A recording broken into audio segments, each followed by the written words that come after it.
Gusto mo mag-prepare for upcoming race kinabukasan and meron ka lang 30 minutes. Ito yung mga pinapagawa ko sa clients ko and also ako para ma-prepare yung body namin before the race. Ayaw naman natin na sore and tight yung body natin during the race. Kaya before the race, ang pinapagawa ko is mobility exercises, also core strengthening. So this one is my favorite exercise. It applies sa beginners to advanced.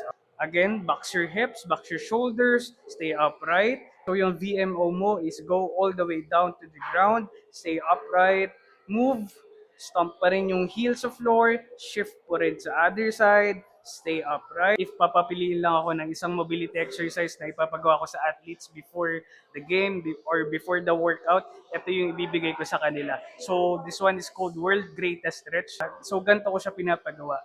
So first is you pull your knees up, and mafe-feel mo na yung stretch dito sa bicep femoris, sa hamstring natin, also sa glutes maximus. And then you forward, lunge, big lunge, hands drop sa floor. If hindi mo pa kaya yung ganitong position, okay lang nakababa. Hands drop sa floor, arms to the sky, pull your elbows, point it to the ground. And then ito yung additional movement namin. Push your knees out, 5 reps. And then pull your hips back, straight legs, toes up. So, by doing this movement, mafe-feel mo yung stretch sa calves and sa hamstring. So, next exercise naman natin is for the lower back and upper back.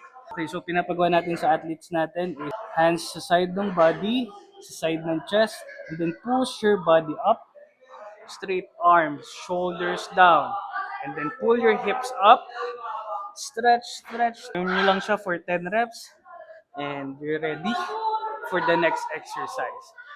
Okay, so for the next exercise is the cat and cow. Actually, maganda to post-workout.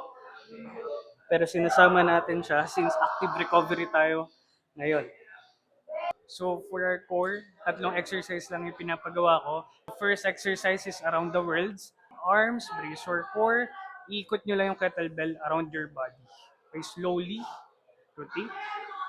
Second exercise is the offset march.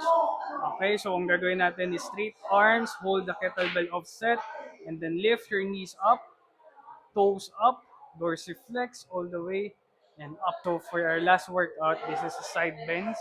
Mag-work yung flexibility ng side ng core natin, also yung QL. Okay, quadratus lumborum, which is yung small muscle natin dito sa lower back. Yung mind natin is nakafocus sa stretch ng obliques natin. And then once na-lift natin siya, imagine natin na pinupull siya ng lower back all the way up para mag-lift yung QL natin. Okay? Okay, 10 reps each side. You can go lighter weight or hindi mo kailangan na sobrang baba. It depends pa rin sa flexibility mo and sa kaya ng body mo. Okay? And that's it. Yun na yung buong routine na ginagawa namin before the race.